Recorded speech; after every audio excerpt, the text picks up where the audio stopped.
Good morning, and thank you for joining us. I'm Dolores Fabiano, the Executive Director of the South Niagara Chambers of Commerce. And on behalf of the Niagara Chamber Partnership, which includes Fort Erie, Grimsby, Lincoln, Niagara Falls, Niagara-on-the-Lake, Thorold, Port Colborne-Wainfleet, Welland, Pelham, and West Lincoln Chambers, always a mouthful, I'm thrilled to be able to kick off this informative series. We will be bringing you 5 thought-provoking conversations with industry leaders from 5 different sectors. These conversations will allow us to reflect on what we've all gone through and also allow us to look forward to what opportunities lie ahead. I want to thank our tech sponsor, B4 Networks, truly the tech specialists that everyone needs. We're also incredibly fortunate to have John Armstrong from Armstrong Communications, a longtime champion for our local chambers, as the moderator for this series. So without further delay, I will turn it over to you, John.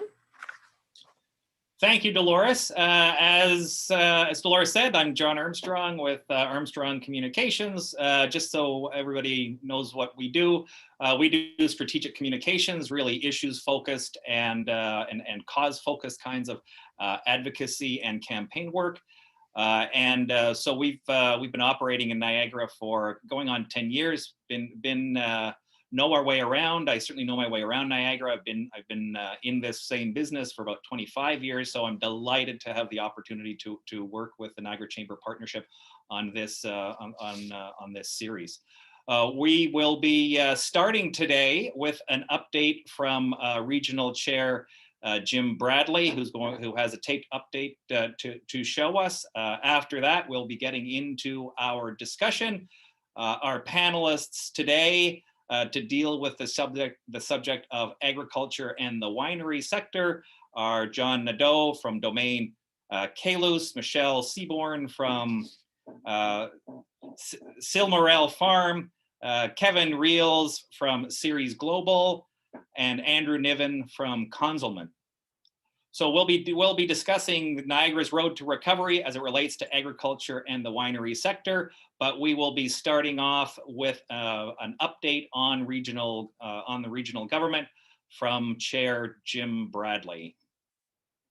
We're ready to roll the tape.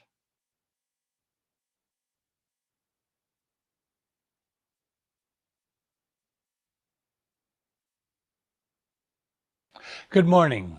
I'm pleased to be here with you today to provide an update on the status of Niagara's recovery, what the path forward may look like in the coming months.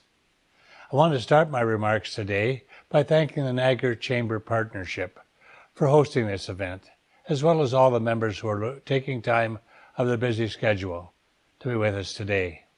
Having a chance to share some time with local business owners, as well as sharing ideas with those from our agricultural community, is something I always look forward to. When we look back at the last 15 months, we have to start by thinking about some of our losses. At last count, 405 Niagara residents have died as a result of COVID-19. It can be easy to get lost in the cold statistics of this pandemic, but we have to remember that real people have lost their lives. It is also important to note that this pandemic has not impacted everyone equally. A recent RBC economic report noted women's participation in the workforce is now at 55%, the lowest since the 1980s. Here locally, women's participation in the workforce dropped by more than 30% compared to just 3.2% of men. This pandemic has offered us an opportunity to redesign our economy to prevent these types of severe impacts in the future. In 2020, our GDP experienced a 7.5% reduction. To put this in context, the Great Recession of 2008 resulted in a 3.1% decline. Our labor force experienced a 6.7% decline, resulting in tens of thousands of individuals being put out of work. But unlike the Great Recession, which took years to recover from, Niagara is forecasted to rebound quickly. Despite the ongoing struggle, there are signs of light at the end of Niagara's economic tunnel. For instance, investing in building construction remains strong across the region despite the pandemic. In 2020, values reached $1.6 billion compared with $1.8 billion in 2019. Or lower than 2019, last year was still historically strong, representing the second highest recorded year of investment values. This trend indicates that businesses have strong confidence in Niagara and continue investing in new projects despite the pandemic. I'm pleased to report that thus far in 2021, this trend has continued. In terms of permit values, 2020 surpassed 2019 by about $50 million, indicating that investment in building construction will continue into 2021. I'm confident there is a strong pent-up demand that will assist our economy in recovering in an expedited way. Thinking back to last summer, when restrictions were eased, we saw encouraging activity in our tourism sector, suggesting that Ontarians still see Niagara as a choice destination. When thinking about recovery, it is important to remember that any return to a new normal will ultimately require the cooperation of all three levels of government, in partnership with the private sector. While Niagara's municipalities have taken numerous steps to help our business community, we have limited tools at our disposal.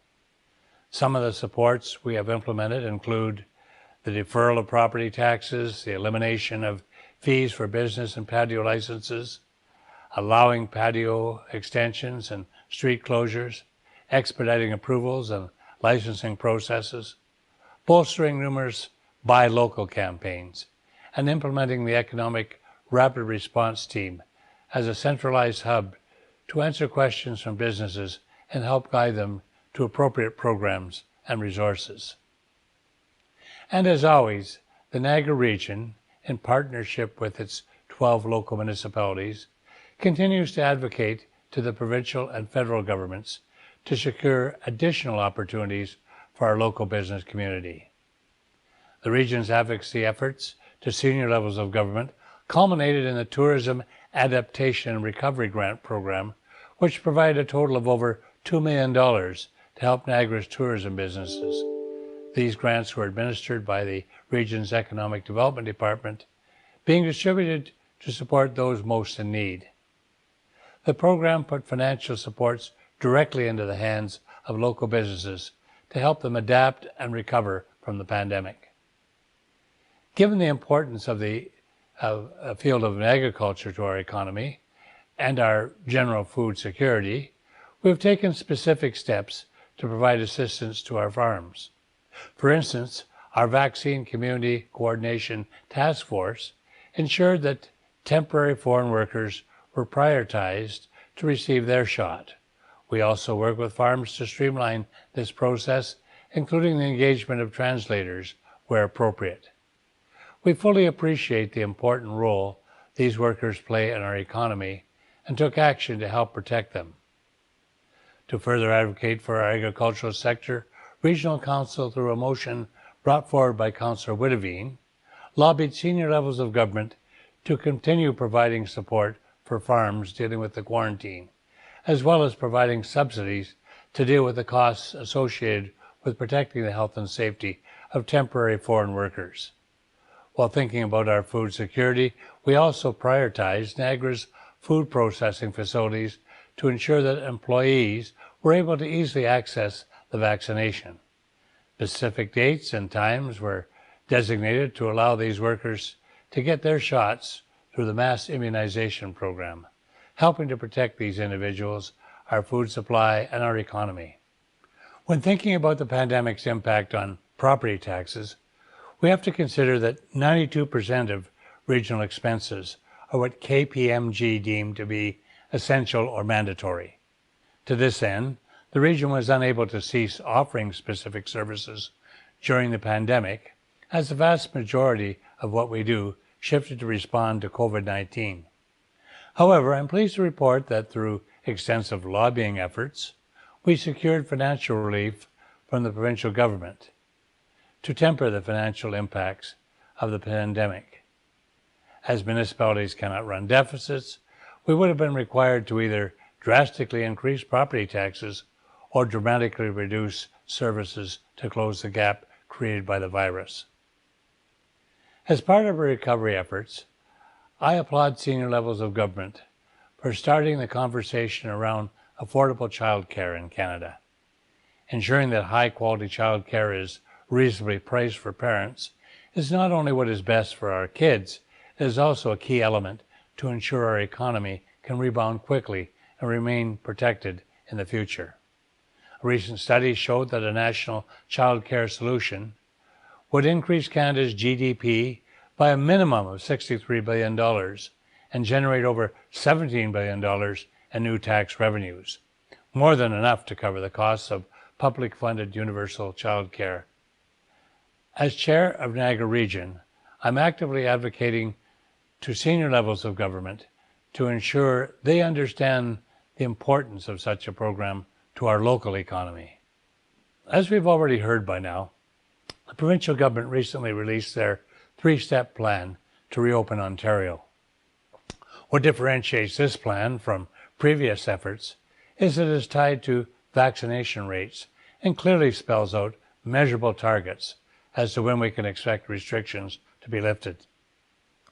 I believe knowing what we are working towards will be a powerful motivation and helps to inject some optimism into our communities.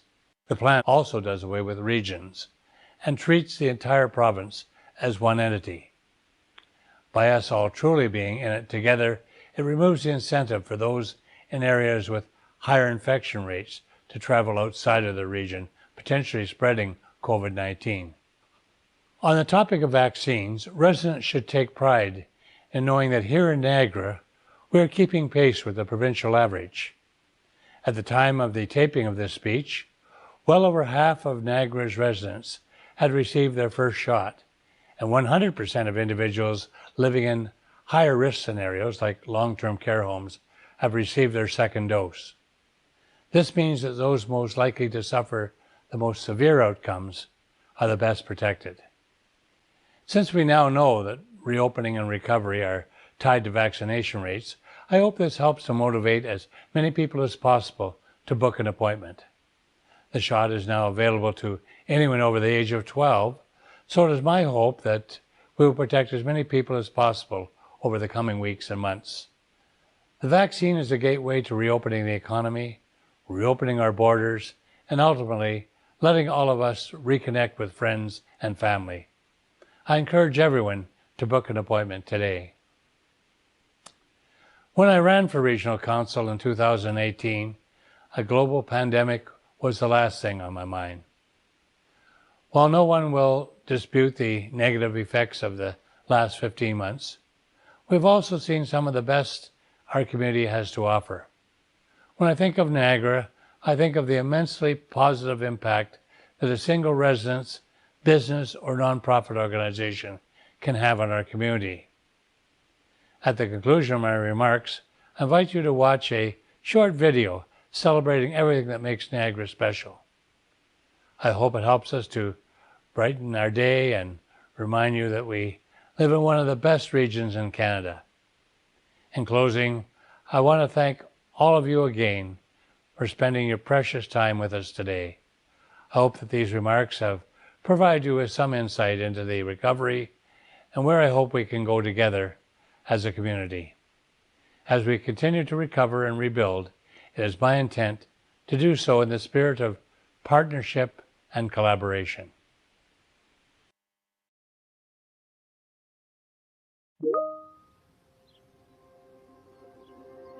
When I think about Niagara, I think about how the sum of our differences enriches our community.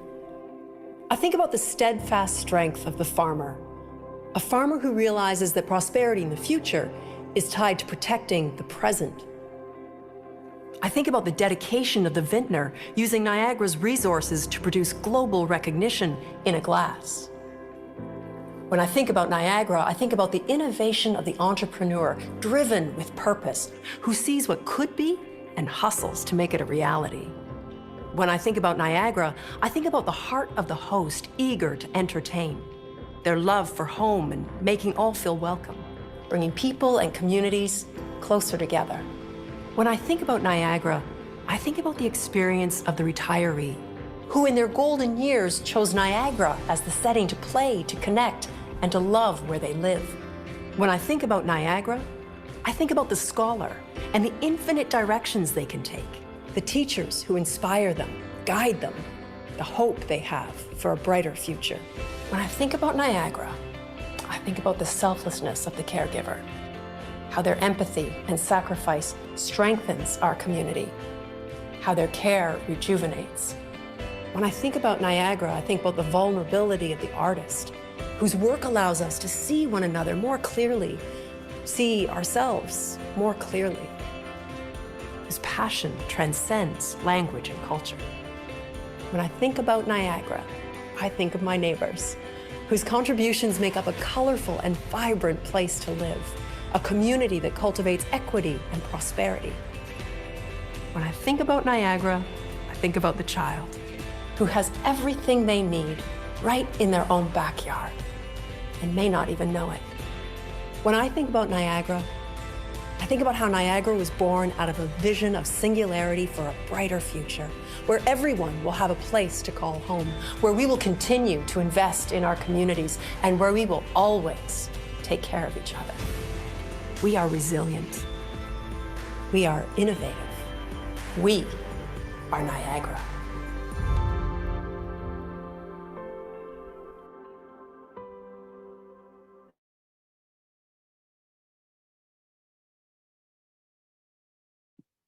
Thank you very much, Chair Bradley, for that update. Certainly tremendous context for our discussion today, and for the inspiring video as well. It certainly got me thinking about when I think about Niagara, and I certainly encourage everybody to finish that sentence as well. I'll start by finishing it, but then I want to ask everybody to finish it. When I think about Niagara, I think about what can I do to help. So that's the approach that I like to take. So we're really delighted to be here today, and we're talking about Niagara's agriculture and winery sector on the road to recovery. Let's start with the context. We got some good context on where we are overall from Chair Bradley in his opening remarks. Let's look at it from the viewpoint of the panelists. And let's talk about where you've been in the last 14, 15 months, and what have been the biggest challenges for your organization and for your sector. Let's open it up with John Nadeau from Domaine Caylus. You could probably, for context for everybody watching today, do a really quick little intro about your organization, just so people have some additional understanding of from where you're speaking. John. Well, Domaine Caylus is a small boutique winery, and we are the only winery in West Lincoln. So we're at the top of the escarpment on 16 Road. And I've been involved with the company now for 4 years, and it was established by a group of Quebec investors back in the mid 2000s. Our vineyard is down in Beamsville. We have another one in Jordan, and that's who we are. We just make high-end, again, boutique style wines that are sold in Quebec at the SAQ, at the LCBO, and a lot online and direct to consumer and walk-in. So what are the biggest challenges that you've you've faced over the last 14 months from the perspective of a boutique winery? Yourself, sector. Pardon me? Your organization, as well as what you're feeling in the sector. Sure. Yeah, because we speak with the colleagues. We're part of many organizations, and I think like everybody else, so many things you just repeat, and then you get sort of tired after 15 months of just talking about the past. But I think the insecurity, staffing morale, safety, making sure that as a leader of a business that everyone's safe, everybody's happy. And just because they're happy one day doesn't mean they're happy tomorrow, because things happen in their own lives. Things happen at home, parents, there's a lot of suffering outside of the business that affected the morale of people inside the business, as well as your consumers and everyone. So I think that was one, is keeping everybody safe, everybody happy, and running a business and understanding that, we're not exactly sure what's going to happen tomorrow. As far as the consumer, once they came out last year, they came out, it was like a tsunami, it just sort of came out, but it's a tsunami that arrives, and we didn't have time to build our place on stilts, like it just, you have to get ready, and we weren't ready for it. But you had to make do, and you had to, we're part of Niagara, so the welcome mat had to be out. We had to provide a service that these people were accustomed to. And I think it was one thing that we weren't expecting, maybe us a little bit more because of, the heritage of the winery, but was the amount of Quebecers that came. And I know I'm French speaking, and we had some French speaking people, but I think one of the complaints you're talking about the industry was the lack of our readiness to have the French speaking consumer coming. I've seen that as an opportunity. I've seen that, I'm doing some work with the ITHQ in Montreal, which is the Institut Touristique Hôtelier du Québec, of having them we are hosting some co-op programs, because I said to them, instead of sending your students to Banff and Lake Louise, how about sending them to your neighbor? And we started building something here so that we can be welcoming and ready to welcome a lot of the Quebecois consumers. Yeah. On the other side of wine country, Andrew, you're with Conzelman. What are your experiences over the last 15 or so months? Yeah, thank you, John. So my name is Andrew Niven. I'm the Director of Marketing here at Conzelman. I'm also the Vice Chair of the Niagara Chamber of Commerce. So I'm really happy to be a part of the discussion. Thank you to Chair Bradley, yourself, John, and the other panel members. I think to start for us here, I think the recent challenges I think we faced also proved to be some of our greatest opportunities going forward. We've seen wineries reinvent themselves, I think most notably with a focus on customer service and also guest engagement. We've seen wineries adapt to new forms of technology, from virtual tastings to online sales. We've seen a major shift in marketing budgets. I think that's really proven the importance of social media and online communications. We've also introduced brand new outdoor experiences. I think that's something that we'll continue to do, as I think top of mind for a lot of wineries here in Niagara is the health and safety of not only our team, but also the guests that we hope to have back very soon. So I think all of that. I think really though, we've really been grateful. I think we've managed to keep our doors open when I know many of our neighbors and other businesses here in our community have had to close. So I think if anything for us, if COVID's taught us anything, I think now more than ever, we're in this together. So I think in Niagara Lake, and I don't know about you as well, John, but I think for us, the road to recovery has already somewhat started. I think we're very excited for what's ahead. And I think we're really looking forward to welcoming guests back to Niagara Lake, because just from a human perspective, it's whatever we've gone through, we just want to see people back in our tasting rooms, and enjoying a glass of wine is something that we're so proud to produce here. So that's I think a bit of an overview. Yeah, I think it's interesting that the notion of adaptation, because obviously everybody to survive has had to adapt.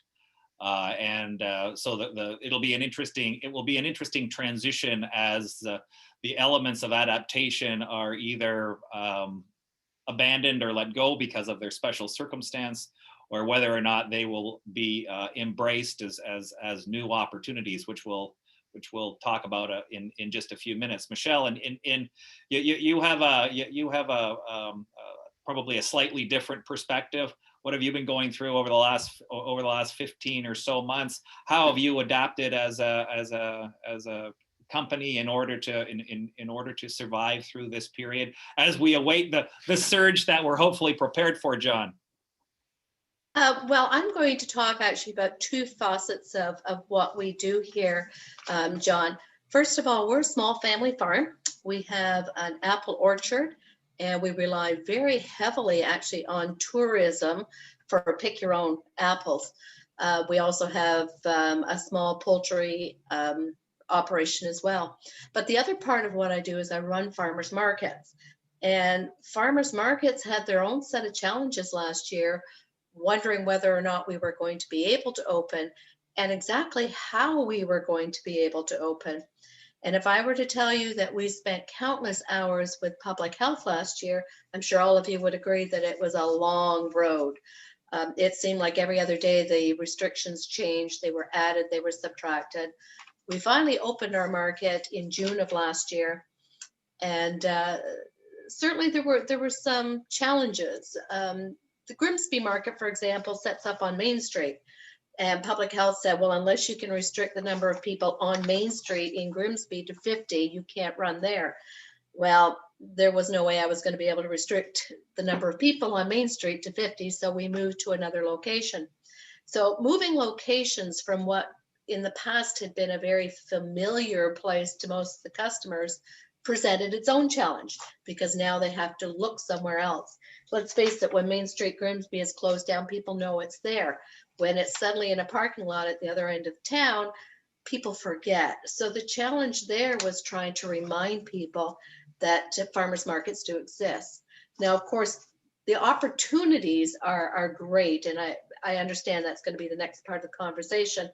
But certainly when people work together for a common goal, you can make changes and you can actually be successful with this. So between our own farm products and our own farm situation and that of farmers markets, there were a lot of challenges that we first met with last year, but there were a lot of creative people that worked together and made it work. Mm-hmm. Kevin, you come from a completely different kind of perspective. You're in the cash crop business, I think, if I'm not mistaken. You've done you've got the old Robin Hood mill up and rolling again. You've been at it for not too long, so maybe you can tell us a little bit about what you've got going on, and then what happened when the pandemic hit, and how you've been managing. Absolutely. So, I mean, we can thank a lot of our recent success since about 2019 to a big contract that we signed with London Agricultural Commodities. So they represent about 16, maybe more elevators through Southern Ontario, and they've connected us with their producer network. So we're able to bring in all of the local crops: corn, soybeans, soft red winter wheat. And there's a bunch of other crops that we are connected with as well. And I'd say, we've seen nothing but success with the entire movement, with integrating the two businesses together. And the thing that's probably the hardest through this whole thing is the engagement with the producers, the farmers. We would do 2 or 3 meetings every year where we did invite the farmers in, give them a tour of the facility.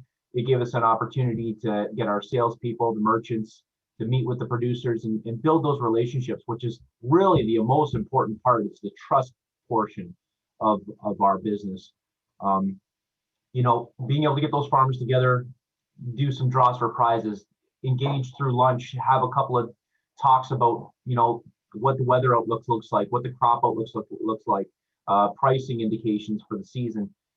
That's really important, and that engagement, that they can trust us when they bring their grain here, and that they know that we're taking care of them. It's a piece that we're missing. It's hard to find an alternative to that engagement, and so that's really our biggest challenge right now. I really miss that. We usually do a pre-harvest February meeting where we bring everyone together, and that 2 years in a row now we haven't been able to engage on that front. So. How many people would you bring together for those occasions? Over 100 for sure. And so, being on the old Robin Hood facility, we don't use much of the old building where the mill used to operate and the warehouse used to operate. So we clean up a lot of that area, and we've got a 30,000 square foot warehouse where we can put all the chairs and tables and have a really good event, and then move it into a tour into the building, which everyone loves to see. Buildings have been here since 1940, so it's a little you know, it goes with the story. It's nice to be able to communicate that story to our supporters, to our producers that are in the area. So You're probably in a very competitive business, which where you're probably facing some relatively strong competition from some probably very big players. So that next level of relationships got to be pretty important to you. absolutely. And you know, I think a lot of the farmers in this area before we came along, I mean, we've been operating out of this building for about 10 years, but we were crop committed to soft red winter, and we were a different type of trading company. Now that we're really involved with all the different crops, we're, you know, reaching out to have all of them really know who we are and divert their stocks to us instead of going with the old trustworthy routes that they're used to. Let's say Hamilton, or you know, whatever, Windsor, or wherever they're bringing their items. You know, we need to prove to them that we have their best interests in mind, that our prices are good. So that's the best way to get them engaged, is to get them in, get them to download the app, you know, show them how to do that if that's what it takes, and give them a couple of giveaways to, you know, really solidify who we are, and so they know who we are. Yeah, Chair Bradley, what are your thoughts? We've got some organizations here that are in the agriculture sector, but also have that consumer face, which is very much tied to tourism. So we know those interaction problems. Kevin's particular interaction problem, I think, is probably a relationship issues that happen with lots of different businesses. I certainly know mine is the same. So what are your thoughts? Well, there's no question that when we get out of COVID-19, we're going to see a major bounce back. I'm really impressed with the agricultural community and how they've adapted to the very trying circumstances that we're facing at the present time. One of the things we have to emphasize, John, in Niagara, and it's not emphasized enough, is the significance of the agricultural community to our economy. You know, it's $1.4 billion in regional GDP. That's 9% of the GDP in the Niagara region, for instance. The gross farm receipts, $838 million. Agriculture supports, all in, because there are a lot of services to agriculture, almost 20,000 jobs. I think what people in Niagara have to understand, and people outside, is the significance of it. We can be helpful. I heard mention that part of it is the tourists coming in, and we can encourage tourists from elsewhere to come in and to visit the agricultural sector, whether it's the farms themselves, whether it's the markets that are there, or whether, for instance, in the case of wineries, it's the wineries. These are attractors. So not only is it the product that is produced, but it's also the tourism, which is a significant part of Niagara. When people come to Niagara today, they certainly look at the agricultural sector as being agritourism, as being exceedingly important. So when we get over COVID-19, we want to see those folks coming back, and also those of us who live locally have an opportunity to be providing assistance to our farming community in terms of our purchases that we make. I happen to hop in my car on weekends and head out to farms where the product is offered at the side of the road, for instance, or to visit the wineries and other markets and things of that nature. We have an opportunity as consumers, those of us who may reside, for instance, in an urban setting, to provide assistance. And it's not assistance in terms of welfare to the people in the farming community. It's assistance by making those purchases. We're lucky because the quality of the product is extremely high. And John, if I could just zero in on one, our agricultural products are wonderful. But think of wineries. If you thought of wineries 50 years ago, you may have purchased a Niagara wine out of loyalty. You know, as some young people might remember, the first alcoholic product they had was Old Niagara, or Four Aces wine, 99 cents a bottle, worth every penny. But we've come so far where today we're amongst the very best in the world. And we can say that not out of loyalty, we can say that because independent sources have told us that our wines are top notch. Mentioning, for instance, the Francophone community coming from largely from Quebec, but from other parts of the country as well. It's interesting that, you know, there is that tourist factor, and it's very good when you have, for instance, language services are available that people can feel welcome. I remember being in the province of Quebec at a restaurant, and at the restaurant ordering an Ontario wine. Now it's not prominent on the list, but you know, that started a conversation with the wait staff who were there. By the end of the meal, they were all going to come down to Niagara to experience what we have here. So those opportunities are all there. And we have to remember as well that our farmers in this area, that those involved in the processing and the actual farming and so on, are amongst the very best in all of Canada. So we have a unique gem here. The people who come from the GTA, you know, I don't want to put down shopping centers, but they've got all kinds of shopping centers in places like Mississauga and Brampton and so on. What they don't have is the agricultural component that we have here. So I think it's exceedingly important for all of us to recognize the important economic impact that agriculture has, and to be supportive of agriculture with senior levels of government. You know, there are times when agriculture faces a crisis. That's the times when those of us who are the consumers can advocate to the provincial and federal government for programs which will assist the farmers to make the farms viable, to keep people on the farm. And I'm really impressed and have been over the years by the agriculture factor in Niagara. And I think we have to brag about that, if you will, to those outside of our area. John, you wanted to make a comment. If I may, thank you. And that's great, Chair Bradley. This, you know, we have tourism down here. We have opportunity for tourism. When we talk about some of the challenges, when I polled, and I'm sure Andrew would say the same, when you started talking to a lot of people that were coming last year, this was not their first choice. They were going to Sonoma, they were going to Chianti, they were going to Portugal, they were going, and then they ended up coming here. So that's amazing. But a lot of them would say, but where do we stay?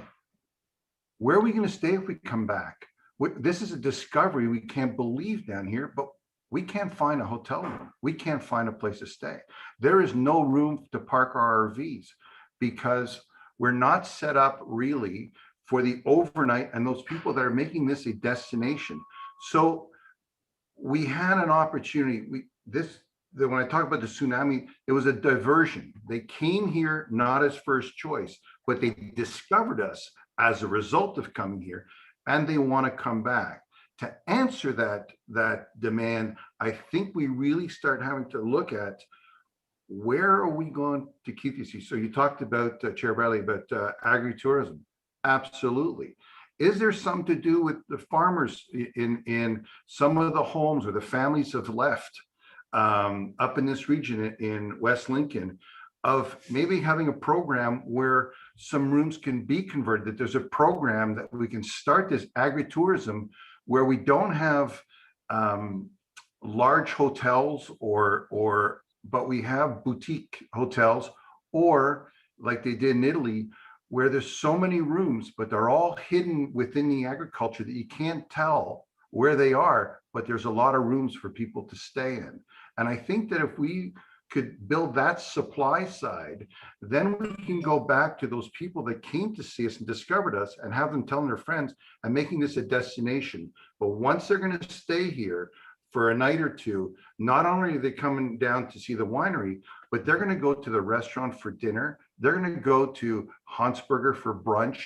They're going to stay and they're going to leave money here, and they're going to come in with fresh dollars from outside of the province as well as Toronto, and they're going to stay here. So I think one of the challenges that we have discovered through this is with the amount of people coming down here, we have to have places to stay. I know Niagara on the Lake and the new hotels that have developed on Glendale, but over here, more West Lincoln and the Beamsville bench area, we're really lacking in rooms, and there should be some sort of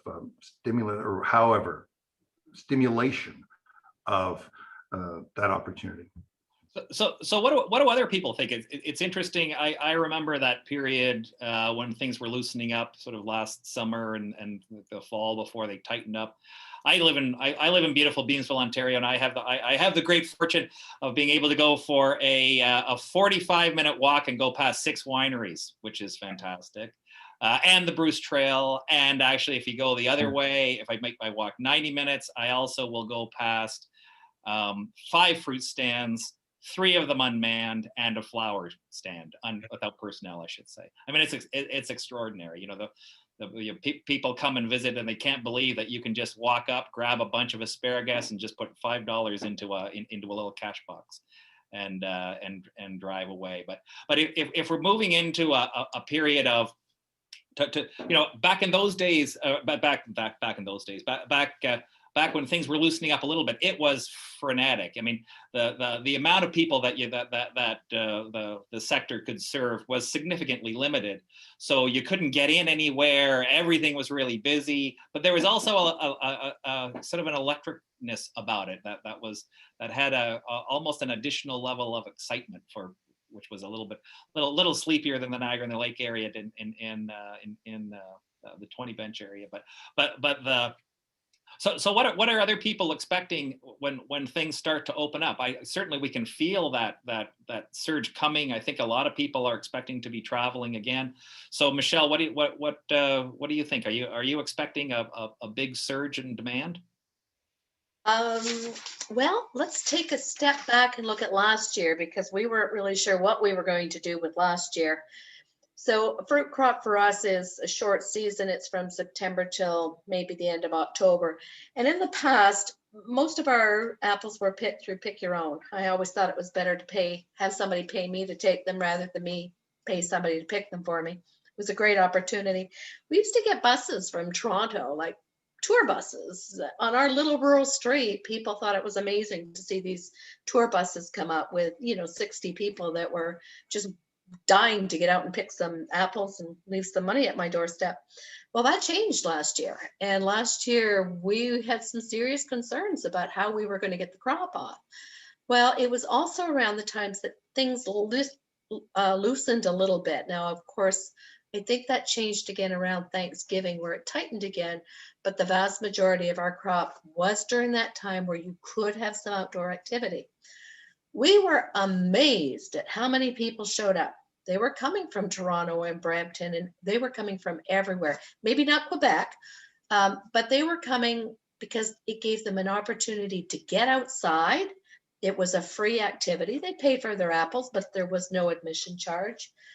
We had to be really careful, but our orchard is spread out in such a way that we could have small groups in areas where we could keep social distancing, and everybody was respectful. Everybody wore masks.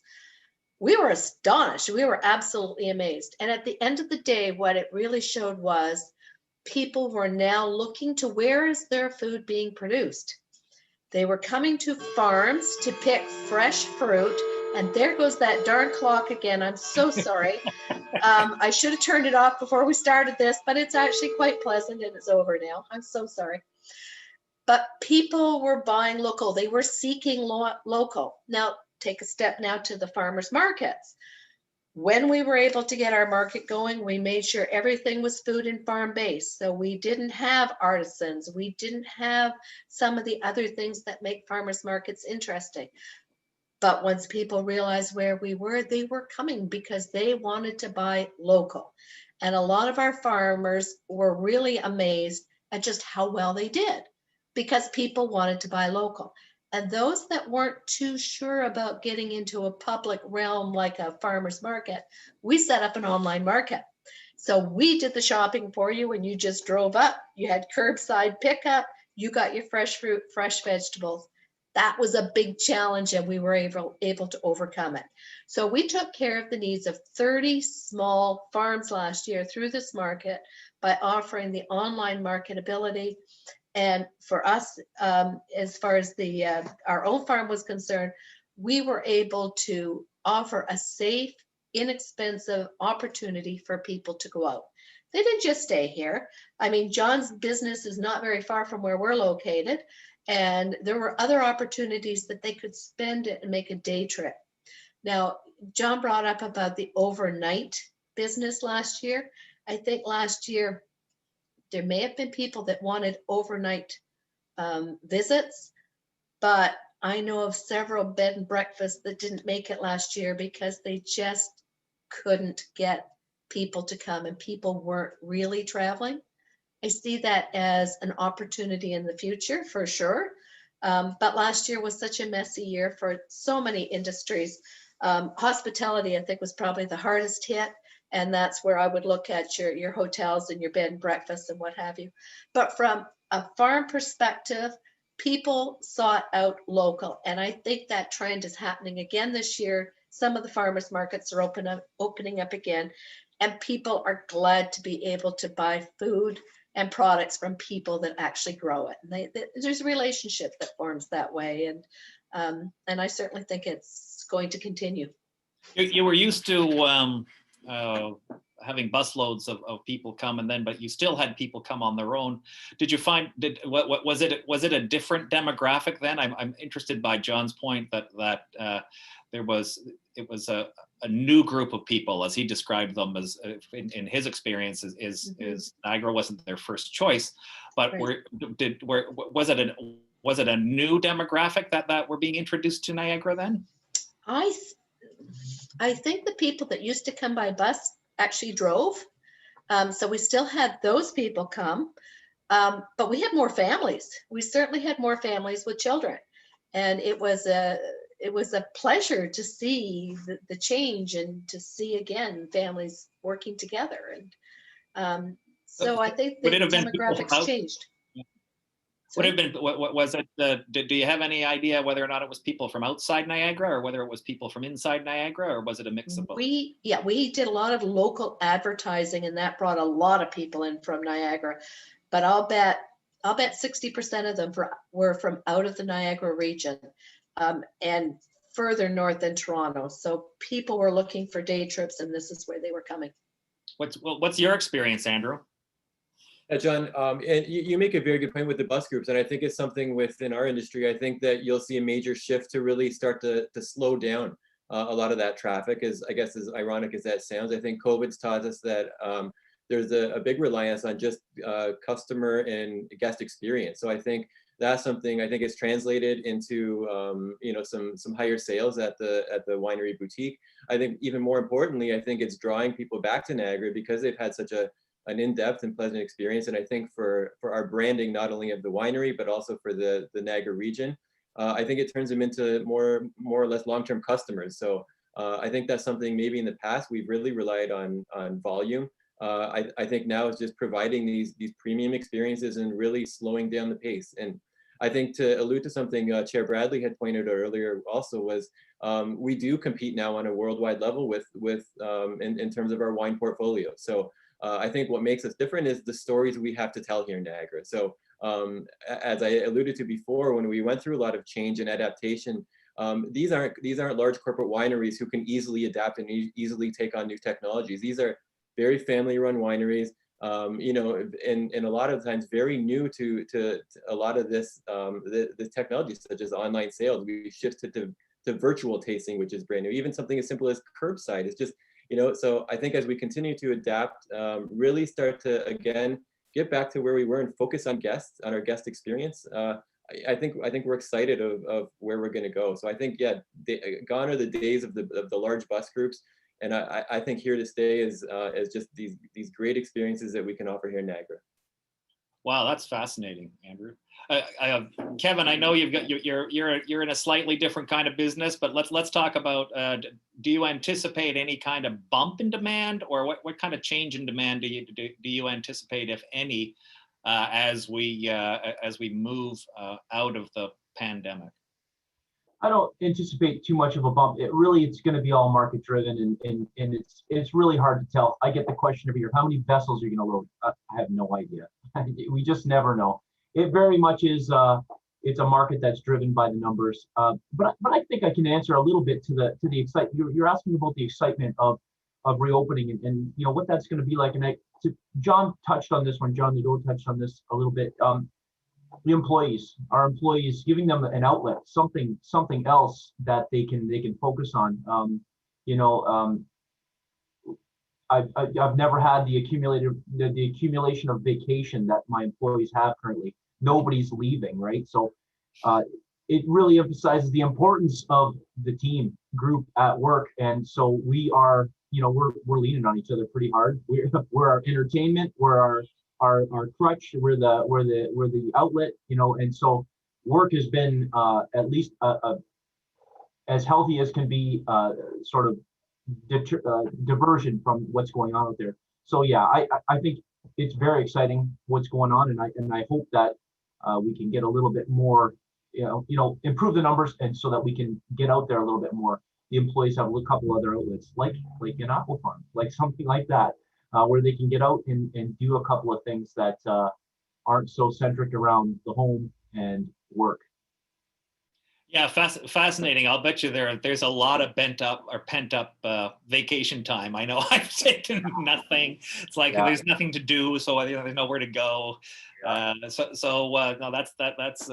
that's certainly fascinating. What do you think, Chair Bradley? I'm feeling people anticipating a surge. They've been lots of adaptation. What are your thoughts? There's pent up demand, without a doubt.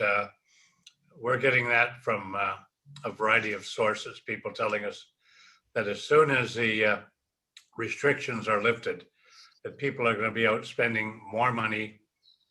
They're going to want to enjoy things that they've been unable to enjoy for a long time. So if there's a bonus out of what's happened, and it's been dreadful for us, it's that people will appreciate even more the opportunities that each of these businesses and others and the agricultural sector have to offer to the population, particularly because in many cases, it's a matter of getting out of their own homes and going to an area where they can get outside. Yeah, when the winery, you want to come inside as well, naturally. And but I'm just very optimistic that once we get through this, we'll bounce back quickly. Where we can all be helpful, I think particularly senior levels of government, is in promotion and advertising and putting before the public the opportunities that are there. I mean, each one of you with your business, you do your marketing, but you would love everybody to know that opportunity, that experience is available to you. And I think people are actually going to be seeking that out. So there will be a need for those promotional marketing programs that senior levels of government can be helpful with. But at the same time, I suspect there are people out there who will be actively looking for an opportunity to do something different and to spend some money. Hopefully many people will be back on their regular jobs at that time. And some have, not everyone nearly at all, but some have not been spending money. They've been earning some money, not spending it, because there simply weren't the opportunities to do so. So I think we can be very optimistic that we come out of COVID-19, economically, we'll be in a very good position. And each of you and your businesses will, we hope, benefit from that kind of optimism and that pent-up demand that will bring us back to where we'd all like to be at the end of what's been a very dreadful circumstance for all of us. I know one of the things that I've been thinking about as we kind of watch the economy sort of move its way through this current process is the sort of the looming concern around inflation that we're seeing a little bit of, and whether or not it's actually related to shortages which are pushing up prices, and whether or not it's going to create an idea that or just going to free up some businesses just to raise prices for the sake of raising prices. But as the economy potentially opens up again, and those elements where there are shortages of supplies, such as in wood and home renovations, as the rest of the economy opens up, maybe that will then begin to flatten out again as people look forward to getting out of their houses and deal with all of this additional demand, and hopefully that will flatten out the inflation worries. But John, I've got a question for you. You talked about really experiencing new customers that where Niagara wasn't their first choice. You also talk about some shortages in some services in order to meet that. And yet we're probably expecting even more of a surge and more of a demand. What are your thoughts on how we're actually going to deal with that surge in demand and translate it into something that can be lasting for to serve larger audiences? What are your thoughts? I'm glad you're asking that, because we talk about how negative in the 15, it's going to get pretty soon to have learned from the past and take the rearview mirror and throw it out the window and just look at what's ahead of us. We have some terrific times coming here. As I said about Quebec, wine, this industry, when you go to Quebec now, they call Ontario wines local. It's creating a cultural bridge between the two provinces. I think that the opportunity is great. We have been discovered, to Andrew, what he was saying before, people came here and discovered and said they hadn't been here in years, and they said, holy cow, I can't believe what you guys are doing. Well, because you haven't been down here in a long time. And now that you're spending the time, and we're spending the time with you, our customer, because we have time to do so, you're seeing what we can do. I think the services, we need to build an infrastructure of more restaurants, more rooms, and have these people. Yes, you're right, Michelle. Last year, because they weren't planning to come, they didn't plan properly. I'm sure there was a lot of people that said, I'd love a place to stay in. There's someone saying, I wish there was someone staying in my place. They just never connected. That's what we need to do as an industry, is bring that together. We need to start connecting hospitality with the consumer. This is just not a wine region anymore. Every successful region around the world, wine region around the world, has the three that have to work in harmony: the wine, the hospitality, and rooms. And once that all works, then you get people that come and stay, discover, share, and then they come back. And I think that everybody here on this panel and many of the people that are watching can understand how they can play a role in that and how they move that forward, because this is going to be the great times of Niagara are ahead of us. And we've learned from the past, we've gotten through it, some better than others, and we need to help those, to all of our staff. If there's a winery that has problems with crushing because they've had some issues, we've done okay. Bring them in. Let's help each other. Let's help our neighbors. That's what agriculture is all about. And our industry needs to work together, and then we'll all benefit together. And just an old phrase, a rising tide floats all boats. We're in a rising tide, so let's all help those that are some are a little bit less float worthy than others, but let's all work together making it happen. Thanks, John. We're just about out of time. In fact, we're pretty well out of time, but I got to go around one more quick time. Hopefully Dolores won't get mad at me. Michelle, what are you going to do to cater to your new customers and to look after the new people who've experienced who's experienced the wonders of your farm, while at the same time hopefully getting your longtime people back? I think we're just going to continue what we're doing. We will advertise and try and promote, and it's about 30 seconds before that dang clock goes again. So I'm going to sign off with that, and I'm going to mute, and I'm going to wish all of you a great day. Thanks very much. Andrew, what about you? Thanks, John.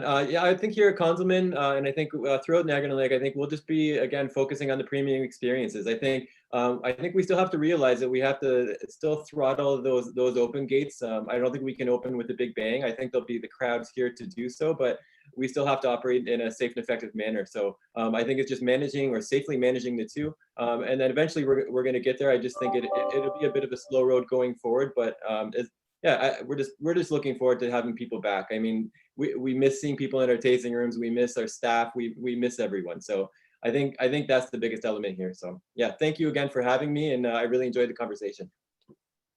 Thanks, Andrew. Kevin, what are your plans as you feel the economy start to open? Absolutely, to reconnect with the producers and the farmers in this area. We need to get to know them better, and as soon as we're able, we want to make sure that we connect with them and have a couple update meetings, and that's really the most important thing for us at this point. Nice. Last word, Chair Bradley. Promote, market for people and provide support.